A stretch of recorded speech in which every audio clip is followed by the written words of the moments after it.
Kung Fu Panda is one of Dreamworks' most beloved and incredibly consistent franchises. Almost every animated film series has at least one dud in the bunch. But that's just not the case with everyone's favorite dumpling-munching martial artist. And Kung Fu Panda 4 is no exception. The series is as strong as ever, with a new installment that's leading us to wonder where the saga is heading. I'm Kyle with Wicked Binge, and today we're talking about Kung Fu Panda 4 theories and opinions that we love and hate. Spoilers ahead. Now, the first question that obviously comes up in a new entry to a series is, how does the new one stack up? Best visuals yet? Interestingly, Kung Fu Panda 4 actually had the lowest budget in the series so far. In comparison to the first movie having a budget of $130 million, the fourth movie's budget was only $85 million, which is actually a pretty massive difference, especially when you factor in inflation.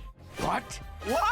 And this had some fans wondering, with a smaller budget, could the fourth movie live up to the standards of the previous films? From the fast-paced action and well-crafted fight scenes, to the excellent visuals in general. But what if we were to tell you that this movie is actually the best visual spectacle in the series so far? Well, I guess it is debatable, but as far as good visuals go, we like this opinion. The lower budget didn't stop this movie from having the most action and fluid movement in the series so far. The Chameleon's transformation scenes are a particular highlight, and the expressive characters live up to every bit of expectations you could have for them. But what about the soundtrack? Is it the best? Well, the voice acting and soundtrack is top-notch in general. Awkwafina was admittedly an interesting choice to voice a Kung Fu Panda main character, but honestly, she kinda nailed it. You won't be remembering the Scuttlebutt song from The Little Mermaid, at least. But there's one thing that will sell you on the audio side of this movie, and that's Jack Black covering Hit Me Baby One More Time by Britney Spears in the finale. So we have to say that we love this opinion, and we hope, or actually expect, to hear Poe singing more Britney Spears songs in future installments. Is Kung Fu Panda 4 the best so far? With the film being freshly out in the theaters, reviews and opinions are naturally all over the place. The consensus seems to be that Kung Fu Panda 4 is either the best entry in the series or the worst, with very little in between. That's not to say anyone's calling it bad, but when you've got three really strong movies preceding it, it can be tough to follow up.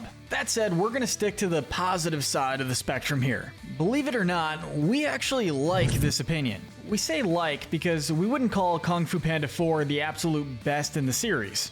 That honor still goes to part 2 if you ask me. But 4 manages to reflect on just how far Poe and the series as a whole has come. It's an incredibly satisfying movie to watch as a sort of conclusion to Poe's main Dragon Warrior arc, and we'll get more into that later. For now, just be rest assured that this is a worthy successor to the previous 3 movies. And again, it's nothing short of incredible that this series is still good after 4 installments. Which brings me to our next idea. Is Kung Fu Panda 4 the start of a new trilogy? The previous 3 Kung Fu Panda movies focused primarily on, you guessed it, the Kung Fu Panda himself. Poe's character was always the most important aspect, though not the only one that mattered. So when 3 pretty much solidified Poe's identity as the Dragon Warrior, it led to some questions over whether 4 was necessary. Now that it's out though, it's clear that the film serves not only as a satisfying conclusion to Poe's main arc as the Dragon Warrior, but as the introduction of Zhen, a much more morally gray character who's chosen by Poe as his successor.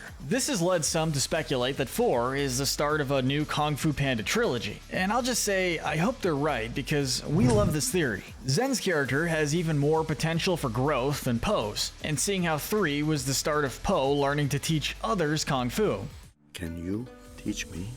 It stands to reason that the next step would be him teaching his successor Kung Fu as a spiritual leader. Plus, the more responsibility Poe's given, the more comedy will ensue, and that alone gets us on board. Now, that said, for all the movie did well, there's still the matter of a pretty shocking issue. The Furious 5, or lack thereof. Should the 5 have had more screen time? The Furious 5 are practically not in this movie at all. They appear at the very beginning in cameos, and at the tail end to help with Zhen's training while Jack Black sings Britney Spears' Baby One More Time.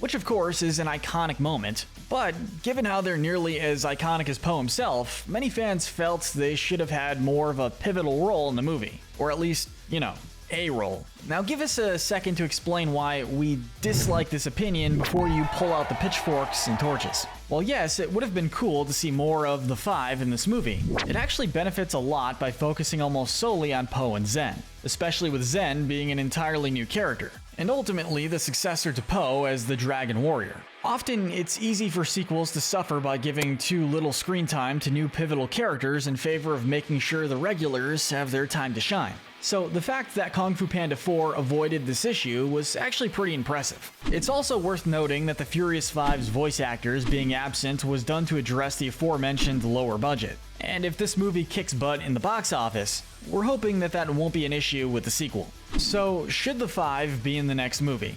We'll just say right out the gate, we love this prediction, because while we'll acknowledge they didn't need to have a role in this movie, they'll be more than overdue for some screen time in the next. We're particularly interested in seeing how Tigress and Zhen interact, the fighter who worked harder than anyone else to be the Dragon Warrior, having been usurped by someone who didn't even know Kung Fu at first, and now a wanted criminal. It should lead to some interesting story arcs for the both of them, and honestly, it would be nice to see more of them in general, especially Viper and Monkey, who've definitely had the least screen time. Oh, and Master Shifu needs more too, but more on him later. Will Zhen be a new main character? Let's talk about the new deuteragonist. Zhen and Po make for a fun team-up of lawful good and chaotic neutral energies. From her surprising betrayal to her surprisingly heartfelt turnaround, she's proven to be one of the best of the series' good guys so far. She has plenty of growth to go through, so it's looking like the next film would more than likely focus on her training under Po and Shifu. With that said, we like the prediction that she'll be the new deuteragonist of the series. We're not expecting Po to take the back seat to his new pupil. I mean, let's look at the title. It's called Kung Fu Panda for a reason. But rather have Po enter a new role as a master. While this goes on, we'll get to see Zhen grow into a worthy successor as the Dragon Warrior, and maybe be conflicted by her own destiny. There's a ton of potential for character arcs for both of them, and as long as Po doesn't have the spotlight, we're more than happy to see Zhen have a little more of it. But this movie isn't all about the good guys. Let's talk about the Chameleon. Is the Chameleon the best villain so far? Let's preface this section with one thing. The Chameleon is a fantastic villain. Having a villain who's hated and feared by even the other villains is a solid concept, and it makes Chameleon one of Po's greatest enemies so far. And we'll say it, controversial or not, the final battle between Po, Zhen, and the Chameleon is probably our favorite in the whole series. With that said, the best villain? We dislike that take. Because while the Chameleon is great, the franchise's other antagonists have been fantastic as well. And we're not quite sure we're ready to put her on a pedestal above Tai Lung or Lord Shen. Enough of this nonsense! Plus, the bulk of her fight was taking the powers and skills of others to use. And while that made her a great antagonist, she wouldn't be as strong without those who came before her. Though we're open to seeing her return in the future, if the story has room for it. For now, she mainly gets points for aesthetic and intimidation, which, while impressive, doesn't make her a Tai Lung level character. Speaking of which, it's time to talk about the other recurring character, one in particular, Tai Lung.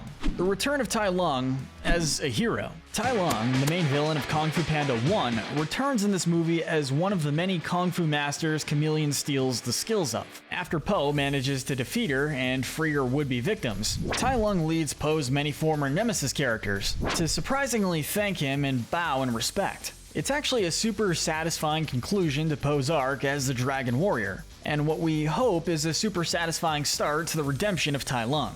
Let's face it, Tai Lung is by far the most sympathetic of the villains in the series. He was trained for greatness from birth, only to have said greatness snatched away and leading into a violent, years-long mental breakdown. While he is a bad guy for sure, he's also deeply broken. And his sincere thanking of Po and acknowledgement of him as the Dragon Warrior proves that his time in the spirit realm has somehow changed him quite a bit. It's led to some speculation of whether he'll return later, and perhaps even have his own redemption arc. And can I just say, I actually love this idea. Tai Lung has been practically radio silent since the first movie, and this movie's themes were all about compassion and redemption. It sees Po literally making peace with his past enemies, and the most prominent of them making peace with Po himself. The idea of Tai Lung returning with a sort of redemption arc is an incredible concept for future films. Maybe Tai Lung will sense some sort of threat in the spirit world and warn Po about it, then eventually help stop it, and perhaps get a chance to relearn Kung Fu on the side of good. Which leads us to one last, more specific prediction in regards to him. Tai Lung will be Zhen's Dragon Warrior successor. Now this one might be a stretch, but we've got an idea of how Tai Lung's story might play out. Zhen was given the role of the Dragon Warrior successor out of compassion and a desire for a second chance. It's never too late to do the right thing after all. So who are we to say that Tai Lung doesn't deserve the same chance? If we're right about him returning as a hero, who's to say Po couldn't put in a good word for him, finally getting the chance he desperately wants to be the Dragon Warrior, and this time to do it right. And I'll say, I love this theory because it would be satisfying as a finale to not only Tai Lung's own character arc, but much later down the line, to the series as a whole. Shifu could make peace with his greatest regrets, Po would have trained Zhen to be a merciful hero, and Tai Lung would find redemption and the ever-elusive inner peace. Let us know your thoughts in the comment section below. And tell us, do you think Jack Black's musical number in Kung Fu Panda 4 has dethroned Peaches? Let us know.